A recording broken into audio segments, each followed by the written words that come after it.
매주 금요일 이 시간 연예 뉴스 듣는 시간입니다. 우리 연예할까요? 김하진 테나시아 기자, 김수현 YTN 기상캐스터 겸 배우 나왔습니다. 어서 오십시오. 안녕하세요. 안녕하세요.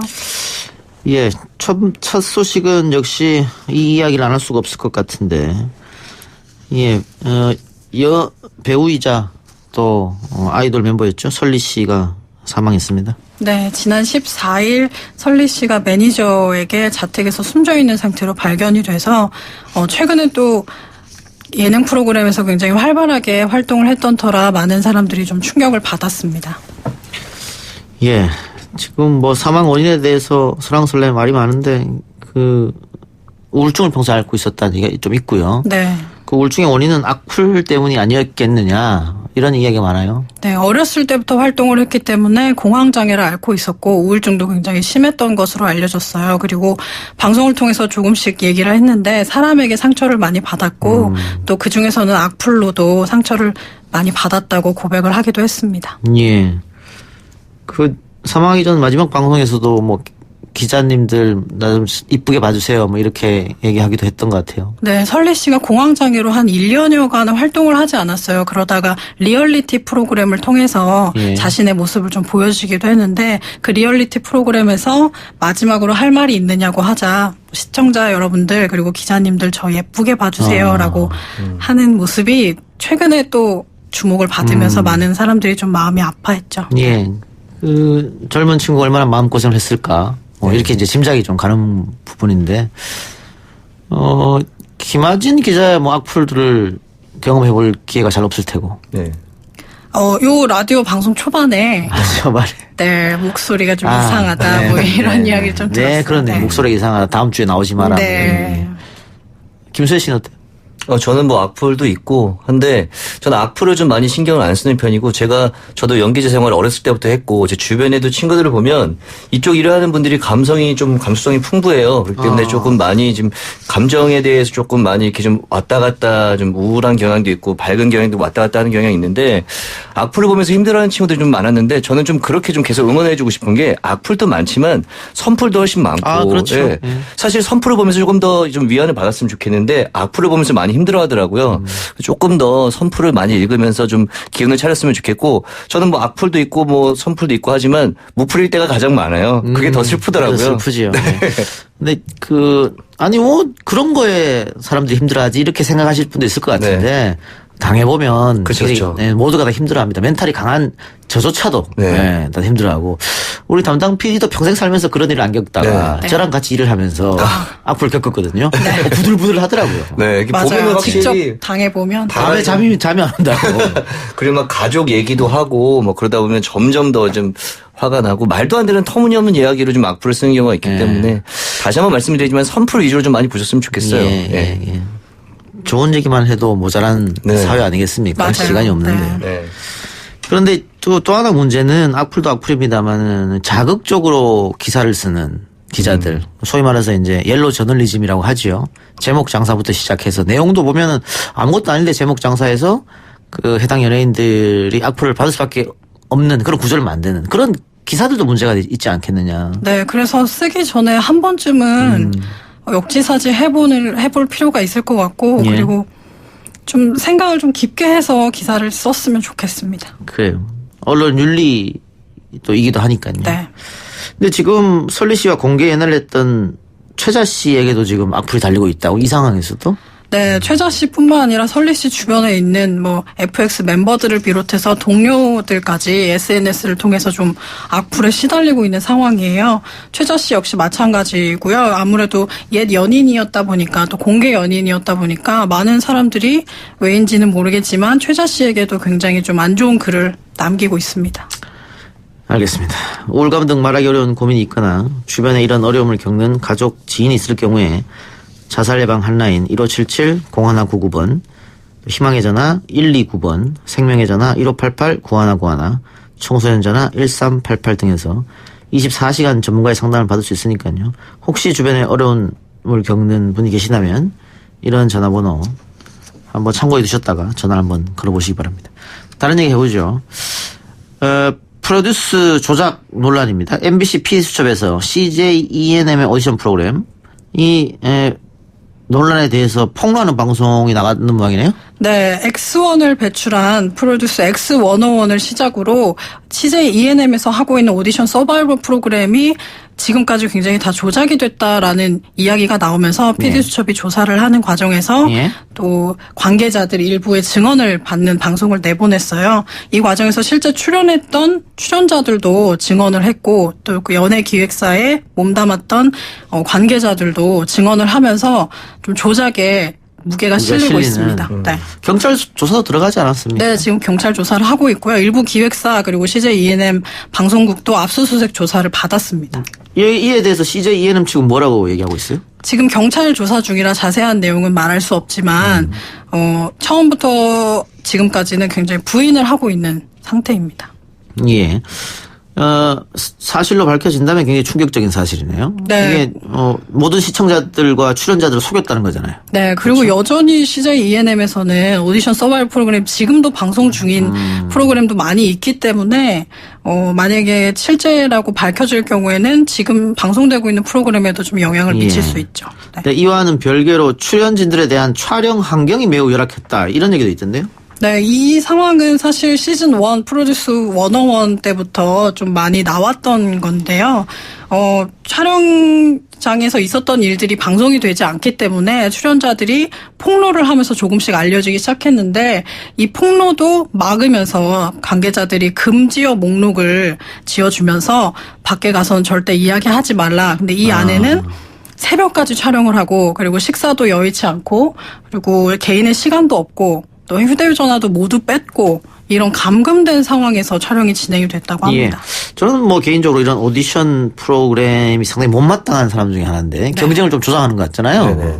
근데 이런 경쟁 프로를 좋아하는 시청자들이 많이 계신가 봐요. 계속해서 각 방송사마다 생겨나니까. 네, 아무래도 긴장감이 있고 그리고 이 시즌 프로그램 같은 경우에는 프로듀스 101은 실제로 시청자 투표로 진행이 되기 때문에 그리고 그렇게 방송을 했고 그래서 자신이 좀 같이 참여할 수 있는 같이 아이돌을 키울 수 있는 이런 거에 좀 초점이 맞춰져서 더 인기를 얻었습니다. 예. 김소연 씨는 오디션 본 적 있죠? 저는 많죠. 지금도 보고 있고? 네, 지금도 보고 있고 얼마 전에도 봤고. 예. 네. 근데 생각해 보세요. 미리 정해져 있어. 난 들러리고. 진짜 화가 나죠. 가끔 저도 뭐 그런 경험을 한 적은 있어요. 다 정해져 있는데, 저 같은 경우도 뭐 인지도가 없고, 아직은 좀 무명 배우다 보니까 굉장히 열심히 준비를 해 가도 물론 연기력이 부족할 수도 있지만 누군가가 내정된 사람이 됐을 때 굉장히 상실감이 크고, 그랬을 경우에 이제 그만하고 싶다는 생각도 많이 했고, 그랬죠. 그렇기 때문에 이런 사태를 보면서 더 안타깝게 바라보고 있어요. 특히나 어린 친구들이기 때문에 상처를 크게 받고, 그렇죠. 꿈이 가수인데 그 꿈을 포기하는 경우도 있기 때문에 좀 마음이 좀 많이 아파요. 예. 그 자라나는 세대, 젊은 세대가 우리 미래의 희망이다 이렇게 말만 하고 기성 기득권 또 어른들이 이렇게 나쁜 짓 하면 어떻게 합니까? 꿈을 꺾고 이렇게 하면 이게 좀 반성해야 될 부분인 것 같아요. 그런데 스타쉽 엔터테인먼트 이 이야기는 갑자기 왜 나온 겁니까? 증언을 하는 과정에서 한 출연을 했던 실제로 출연했던 친구가 스타쉽 엔터테인먼트의 연습생들이 분량이 굉장히 많았고 또 밀어주는 느낌을 받았다. 그래서 우리들끼리는 스타쉽 듀스라고 이야기를 했다라고 폭로를 하면서 그러니까 특정 소속사를 특정 방송국에서 밀어줬다 이 얘기네요? 네. 같이 출연하는 사람들이 그렇게 느꼈다고 하면 이게 아니라고만 못할 것 같은데 스타쉽 엔터 입장은 어떻습니까? 우선 압수수색을 최근 마쳤고요. 그리고 경찰의 조사에 적극적으로 협조를 하겠다 이 내용을 계속해서 반복하고 있습니다. 예. 오늘 동아일보에서 보도한 내용 보면 차명 아이디로 하루에 1,400개씩 조작 투표를 했다. 뭐 매크로와 비슷한 것 같네요.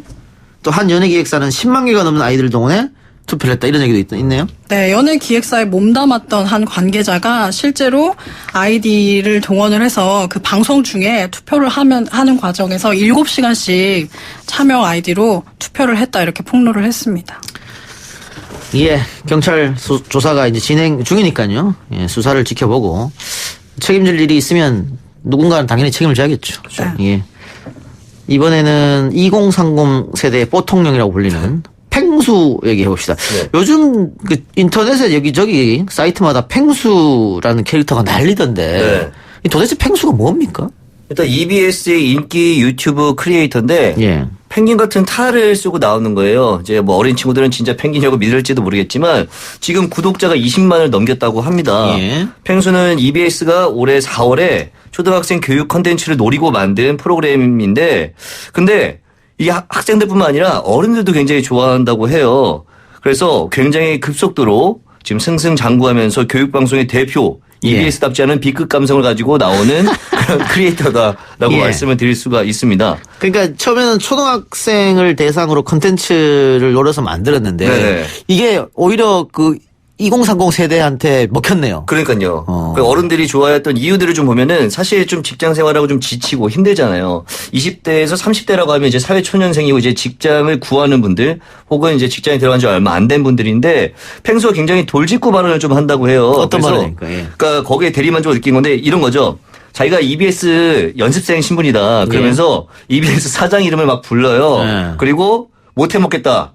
EBS에서 잘리면 나 KBS 간다. 뭐 이런 발언들을 서슴없이 하니까 사실 회사원들이 그러잖아요. 아, 뭐 들어서 못 해먹겠네. 예. 말로만 하지만 속으로만 생각하지 표현을 못 하는데 펭수가 해주니까 좀 기분 좋게 보는 것 같아요. 예, 그것도 특히 EBS에서 만든 컨텐츠에서 EBS 잘리면 KBS로 하겠다. 이거는 예 그렇네요. 그러니까 네. 이게 초등학생들보다도 오히려 네. 2030 젊은 세대가 더 열광하고 있다 이거네요. 네, 그렇죠. 일단 무슨 오디션 프로그램 흉내도 많이 내고 일단 교육적인 프로그램도 많이 합니다. 소방에 대한 교육이라든지 뭐 교통에 대한 교육도 많이 하는데 가끔씩 이벤트성으로 좀 재밌는 것들을 많이 하다 보니까 어른들도 함께 예. 같이 보면서 재밌습니다. 그 보니까 이 펭수라는 캐릭터가 잡지하고 인터뷰도 하고 네, 뭐 라디오 출연도 하고. SBS 라디오 출연도 하고 조만간에 여기도 나올 일.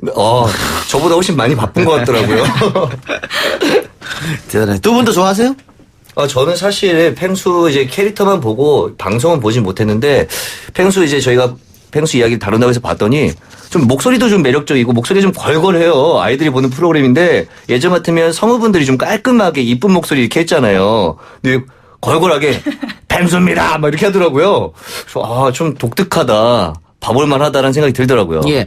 근데 이게 2030의 뽀로로다 뭐 이런 얘기도 있던데 결국은 펭수도 펭귄이고 뽀로로도 펭귄이죠. 네, 그렇죠. 네, 맞아요.